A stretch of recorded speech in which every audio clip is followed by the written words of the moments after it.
ఈశ్వర స్వామి దేవాలయ ఘంటానాదంతో విరాజిల్లే ఎర్రుపాలెం వీధుల హృదయాలను గాలం వేసి లాగిన లయబద్ధమైన తడి. నా ఊహ నిజమైంది. అదే పండిత పామర మనో సంపత్తిని రెట్టింపు చేసే కోలాటం. ఎన్నో కళ్ళల్లో 1000 షరతులు నింపగలిగే సన్నివేశం ఆ జడి. కేవలం 2 సిర్రల నుంచి వచ్చే ఆ జడి ఎన్నో హృదయాలను అలరింపజేసే సవ్వడి. ఎందరికో అది ఎన్నాళ్ళో వేచిన కళ, ఎదురు చూసిన కళ. ఏడుకొండల స్వామి వారి దయవలన మా చెంతకు చేరిన అలలా ఎగసి ఎగసి మా పాదాలను మువ్వలతో ముద్దాడింది. ఈ మహత్తర సాంప్రదాయ కళారూపాన్ని విద్యగా ప్రసాదిస్తున్న మా గురువు గారికి పాదాభివందనాలు.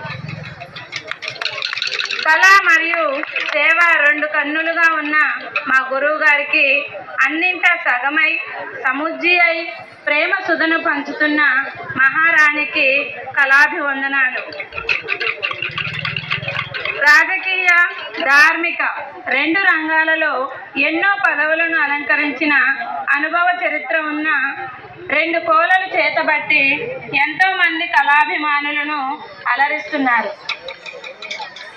ద్విసహస్రానికి పైగా కళా సైనికులను తయారు చేసి ఎంతోమంది శిష్యగణాన్ని రూపుదిద్దడానికి కళామ తల్లి ఆశీస్సులతో శరవేగంతో దూసుకుపోతున్నారు. పల్లె గ్రామ వాతావరణం అంటే ఉన్న ఆసక్తితోనూ, పట్టణం ప్రకృతి అంటే ఉన్న భక్తితోనూ, ఉరుకుల పరుగుల జీవితాలలో గల్లంతవుతున్న ఆరోగ్యాలను గాడిలో పెట్టి ఆనందంగా ఉంచాలన్న అనురక్తితోనూ సేద్యం వదిలి మనోవైద్యం చేస్తున్నారు. వ్యాపారం వదిలి గరిడీ సాక్షిగా కళా ప్రదానం చేస్తున్నారు.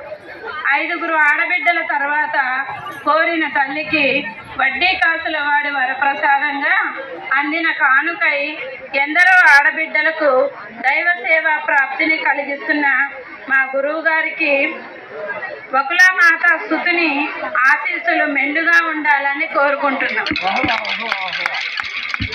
థ్యాంక్ యూ అండి. Thank you so much. ఇప్పుడు గురువు గారికి చిన్న సత్కారం. ఈ సత్కారాన్ని గిఫ్ట్ ప్రజెంట్ చేయడానికి మా శ్రీవారు పిన్న బ్రహ్మచారి గారిని వేదిక